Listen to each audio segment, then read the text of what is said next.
को कार्तिकेय नाम का एक भाई था।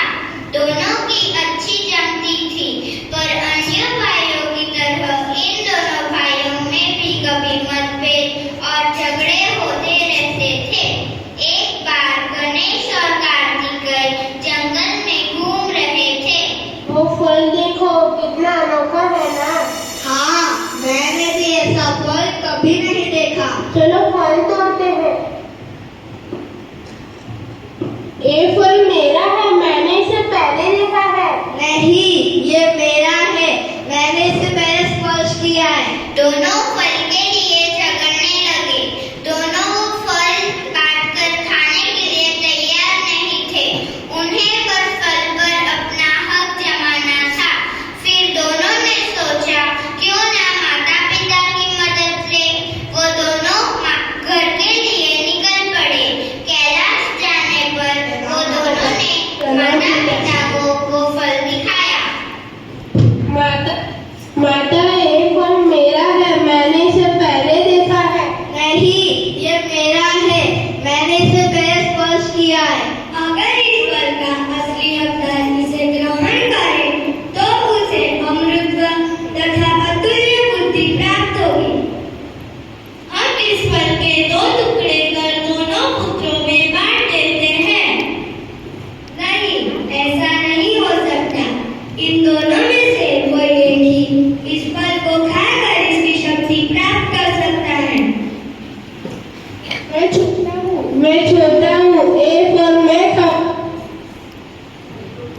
नहीं, मैं बड़ा हूँ, इस पर मेरा हक है।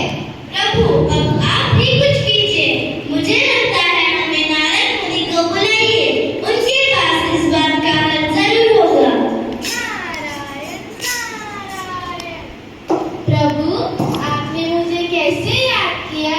देवी पार्वती ने नारद मुनि को फल की सारी कहानी सुनाई। नारायण नारायण। मैं इन दोनों के सामने एक चुनौती रखता हूँ। जो जीतेगा वही इस फल का असली हकदार होगा। अर्जुन है। दोनों को विश्व के 3 चक्कर लगाने होंगे। जो प्रथम कैलाश पर्वत पर हाजिर होगा, उसे विजय घोषित कर फल दिया जाएगा। मुझे तो ये सर्वोत्तम सुझाव लगता है। हमें चुनौती स्वीकार है। कार्तिकेय तुरंत अपने वाहन पर बैठा और विश्व के चक्कर लगाने निकल पड़ा। और यहाँ बाल गणेश कुछ सोचने लगे।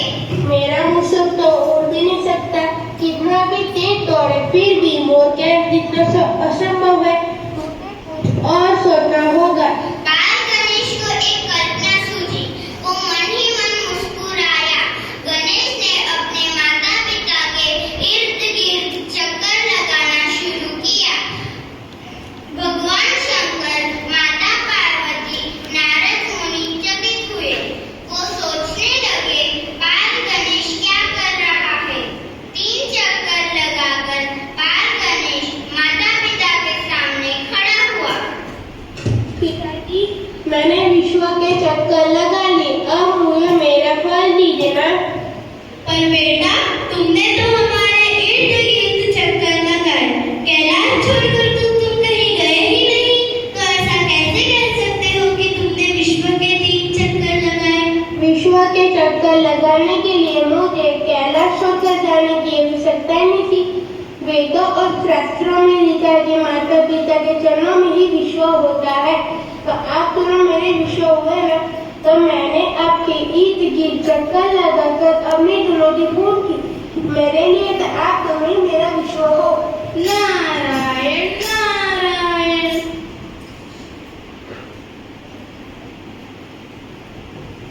प्रणाम माताश्री, प्रणाम पिताश्री, प्रणाम ऋषिवर।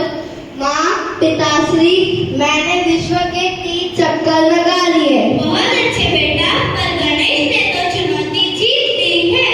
ये कैसे हो सकता है? मैंने तो गणेश को विश्व के चक्कर लगाते हुए देखा ही नहीं। तो फिर गणेश चुनौती कैसे जीता? गणेश ने माता पिता के 3 चक्कर लगाए। माता पिता के चरणों में ही पूरा संसार